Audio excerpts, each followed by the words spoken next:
Greetings, ghouls and ghosties. Nope. Nope, not doing that voice. Welcome back to the channel. It's Halloween, which is one of my favorite holidays. And I wanted to make a Halloween video. So I thought I would combine two things Halloween-y. One which I do every year and one which I have never done before. The first is to make a list of 30 horror movies and try to watch them every day leading up to Halloween. I have never completed this, however, it doesn't matter because I've seen some really good movies in the meantime. And then the one that I have never done before is carve a pumpkin. So what I'm going to do is I'm going to tell you about some of the horror movies that I have watched this year while also carving this pumpkin, or attempting to. And if you are interested in the further thoughts of any of the movies that I talk about today, or just any movie that I watch, head over to Letterboxd. I'm at The Myth King, and you can read my reviews for every movie I watch, except for the ones I choose not to review. Let's get started. First, you have to become one with the pumpkin. Like, just understand the intentions of the pumpkin, its internal motivations. I'm distracting myself because I don't actually want to cut into it, because then I am committing to this being a disaster. But you know what? If this ends up looking terrible, then it's all for the content. Do you have any tips, Joe? Are you having trouble? It's just, you know, despite being a very large vegetable, I didn't... It's a fruit, actually.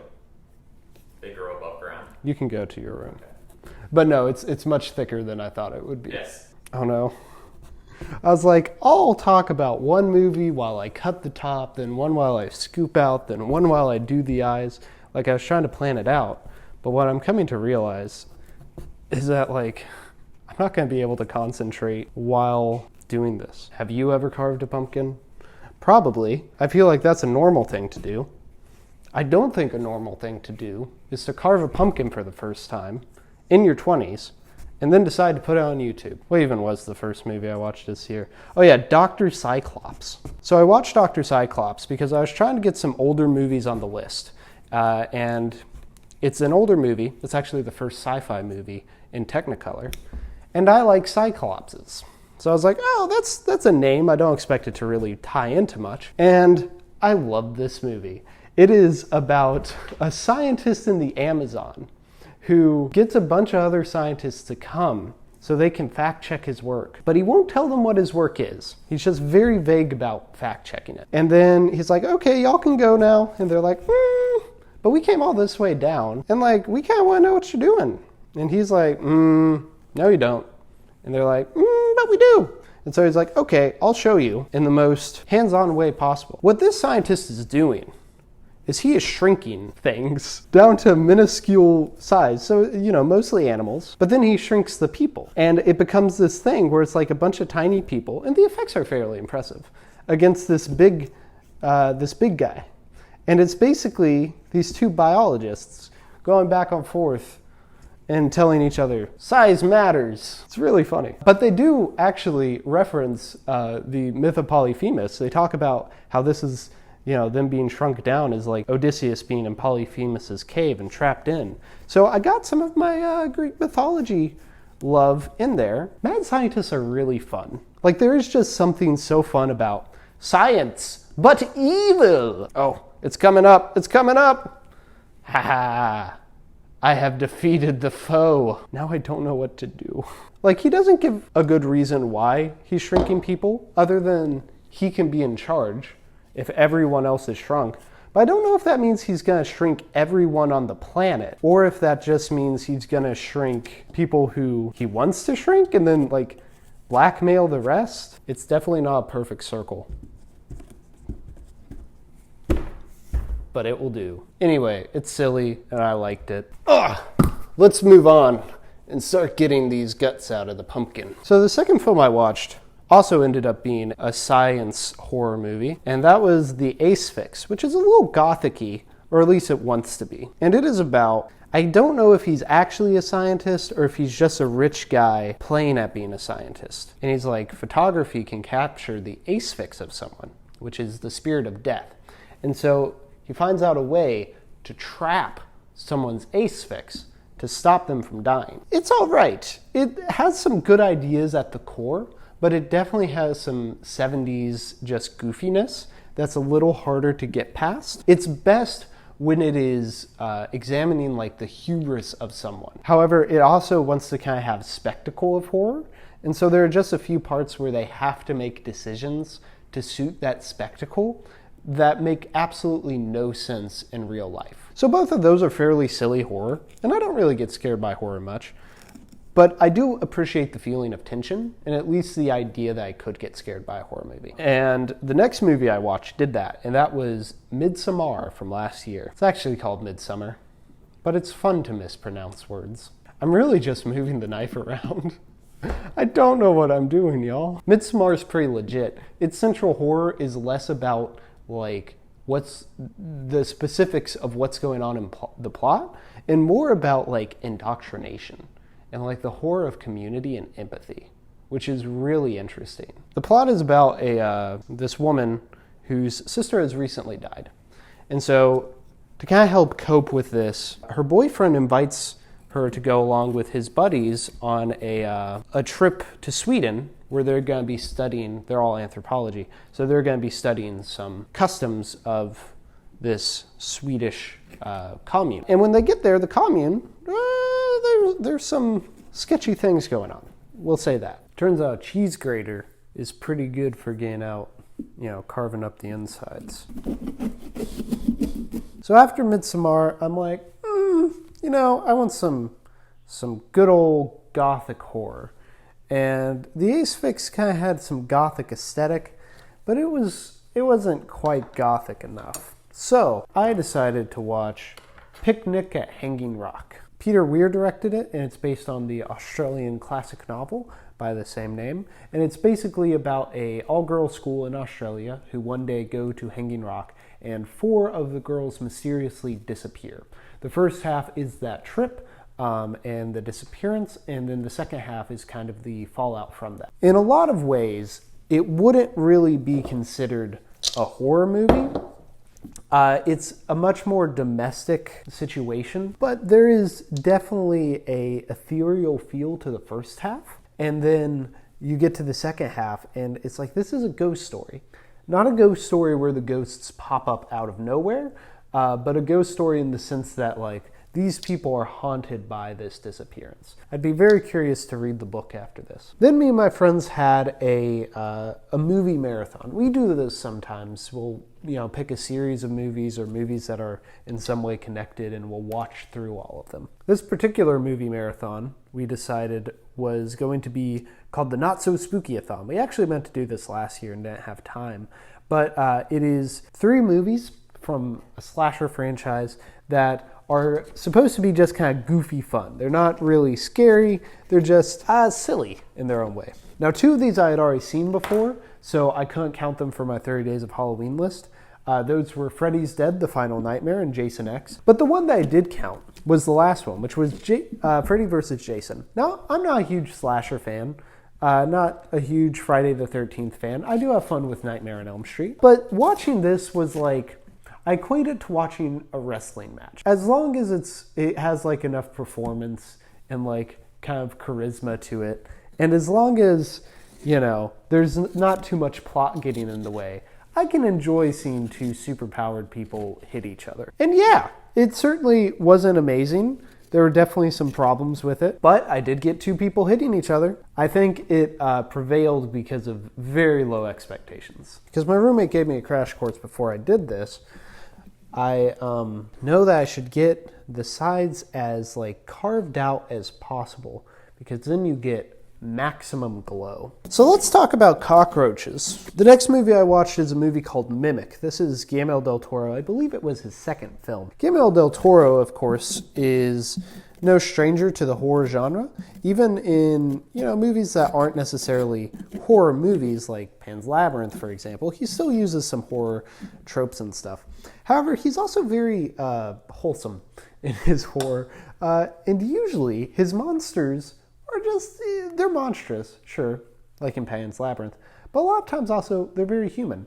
The ghosts in Crimson Peak they look scary, but they aren't really there to hurt you. They're just kind of ghosting about. So it was a little jarring to go into a movie where like his monsters lacked any agency. This is a movie, it's very much this kind of like post-Jurassic Park movie where it's all about like hubris of like genetic engineering, because there's this plague that's being spread by cockroaches. They have to bioengineer like this bug predator, and then they think that the bug predator, they've like genetically engineered it so it will die out, but it turns out no, that's not the case. It's actually evolving at a very high rate. Now we have these basically cockroach men in the subway and we need to go down. It's just not very compelling. Partially because the monsters aren't interesting, but partially also because it has two very bland leads. In fact, I'd say that every single character around the two leads is more interesting. And the main male lead is just, I get a bad vibe off of him. He seems very controlling in his relationship. And he's just kind of needlessly aggressive to a lot of the other characters. Now, of course, there are some good moments in there. You get to see Guillermo be creative with his monsters and with his side characters, but he really is held back by these two leads. I drew a face. I'm not sure if it shows up on the camera, but it should be good. I'm gonna get a smaller knife for the fine details, but I think we can start with this one for the big stuff, like the mouth and the eyes. So the next film I watched was Godzilla. Now, Godzilla isn't exactly a horror franchise. It's more of, sci-fi action adventure. But the first one definitely is horror. And I think that whenever they reboot it, they kind of go back to that. Or at least that's what happened with Shin Godzilla a couple years ago, which is why I started watching Godzilla movies during Halloween, is that I wanted to include that one because it was pretty horror driven, and so I added it to the list, and me and my friends drove to Paducah, Kentucky to watch it. And then ever since then I've watched Godzilla movies. It feels very October-y to me to sit down and watch a Godzilla movie. However, I was like, maybe I should go to one that's a little bit more horror driven than what I have been watching, because eventually you get to them and they're just kind of goofy fun trips. So I watched the second one, which was made less than a year from the first one, just because the first one did so well they wanted to rush a sequel. And it's about Godzilla's coming back. They're in a different city and they're like, well, we just kind of have to wait to see if Godzilla will come. And that part of the movie, I think, actually does kind of live up to the horror of the original. Where the horror of the original is very much horror of the unknown, this is very much horror of, yes, we know what's coming, we just don't know when. And there's a lot of tension there. I liked that part a lot. Now, the middle of the movie is Godzilla fighting this other kaiju, which kind of sets up what the rest of the series would be, which is him fighting kaiju. But the third act is he's defeated this other kaiju, and, all's well, but then, Godzilla's back again. So some humans go out to basically defeat him by burying him, causing an avalanche and burying him. It's interesting. Because it kind of makes this turn from like the hopelessness of Godzilla that you saw in the first movie and even the first 2/3 of this movie into just like human resilience. Also, Godzilla in the snow is cute. Don't know why. He just is. He's a cute little kaiju. Another tradition of mine every October is to watch a horror movie, an original, and then its remake. And you get all kinds of scenarios with this. Ones where the original is better than the new one, or they're on par, or the new one is infinitely better than the original. This year, though, it was very much the original is better than the new one. I watched The Town That Dreads Sundown, a proto-slasher from the 70s about a real spree of murders that took place in Texarkana in the 40s. If you watch movies like Halloween or Friday the 13th. You can see the influence that it took from this movie, along with others. This wasn't the first slasher by any means, but it's kind of mixed with this true crime element that I found interesting. But I don't think the original really nails down its potential, because it sets up by talking about like the psychology of post-war America. And so you think that this is going to be kind of like a metaphor for that. But no, it just kind of turns into a whodunit. And It's got some goofy cops doing some goofy hijinks, and then some bloody murders in the middle, which feel less fun the longer they go on, because you realize, yeah, these were based on real people. But still, I think you could do something with that psychology in a remake, especially if you compare it to like the psychology of the 70s, where it's like, oh, we're just discovering like the true extent of serial killers. It's not what the remake does, though. The remake came out in 2014, and it decided to make the idea of like, well, what if this takes place in a world where that movie exists, and now it's a copycat killer of the real killer based on that movie, which points for a different kind of take, but it's a little too gimmicky for its own good. And the director has this style that I've seen in at least one of his other films, where if he can move the camera, or if he can put it at a unusual angle, he's gonna do that. That gets real old real quick. My, what pretty teeth you have there, darling. Fine details. We're doing the fine details now. And then I watched what is by far the best movie I've seen this month, Most Beautiful Island. A lot like Picnic at Hanging Rock, there could be some debate over whether this is horror, but I find that extremely uninteresting. So we're just going to say it's horror because it's really good. It's about an undocumented migrant living in New York, just trying to make it work with these part-time jobs that she can get. And one day a friend's like, hey, this job, I can't make it. Do you want to go in my place? All you have to do is go to this party, stand there. You have to wear a black cocktail dress and heels, and that's it. And she's like, okay, yeah, sure, that seems interesting. And she's like, don't worry, it's nothing, like creepy or anything like that. It's not what you think, is what she says. And this is on top of just, she's had a stressful day. So it's a very tension-filled movie. Then you get to the actual party. Now, I'm not going to spoil anything because it's a good movie that you should watch. But the whole movie is building up tension upon tension upon tension. It's not there to scare you in those first two acts. It's just there to like drag out this tense feeling. And then in that third act, it all pays off. It's amazing.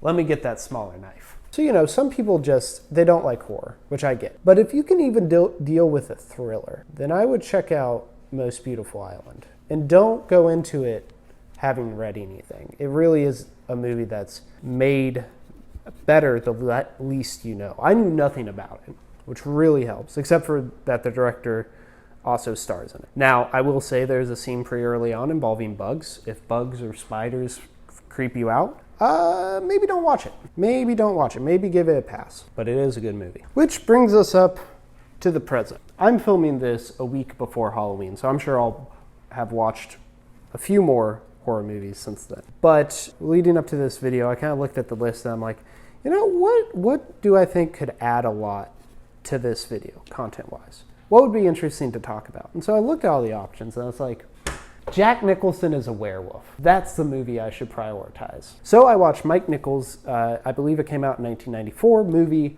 Wolf, starring Jack Nicholson, Michelle Pfeiffer, Christopher Plummer, James Spader. It's Richard Jenkins is in it. It's a great cast. And it's about Jack Nicholson, who's a editor-in-chief of a publishing house, and he gets bitten by a werewolf while driving through Vermont. Okay, well, there you go. That's not something that should happen. And then he turns into a werewolf, or he begins to turn into a werewolf. Now, Jack Nicholson, just look at that face. He is meant to play a werewolf. And I think he does pretty good in this. But I think that the performances and the direction are really making up for an uninteresting script. However, if you're a fan of Jack Nicholson, or you're interested in Mike Nichols, then it might be worth checking out. I certainly had a good time, but that's mainly because of young and surprisingly sexy James Spader. Now, I enjoy James Spader in a lot of things. I think he's a charismatic actor, but I'd only ever seen like modern era James Spader. But James Spader in the 90s, he's a little cute. He's a little cutie. Playing a little stinker in the movie, but he ain't too hard on the eyes. Also, he would have made a great Riddler. Just look at that guy. He would have been wonderful as Edward Nygma. So who knows what other horror movies I'll watch this year. But what horror movies have you been watching, if you've been watching any? What do you do to celebrate the spooky season? Are there any movies that aren't scary but do get you in that kind of fall mood? Because we have a whole other month of fall before we get firmly into winter. And I like fall. So I'd like to know, what are some of your fall aesthetic movies? I said that very sarcastically. I didn't mean it that way. I'm doing NaNoWriMo this year, so I'll almost certainly make at least 2 videos on that. One at the beginning of the month, one at the end. And then who knows? Who really knows? And who really cares? The beauty of this channel is I can do whatever the heck I want. Like make a jack-o'-lantern. He looks really goofy. Let's test him out. Ladies and gents, I hope you have a very happy Halloween.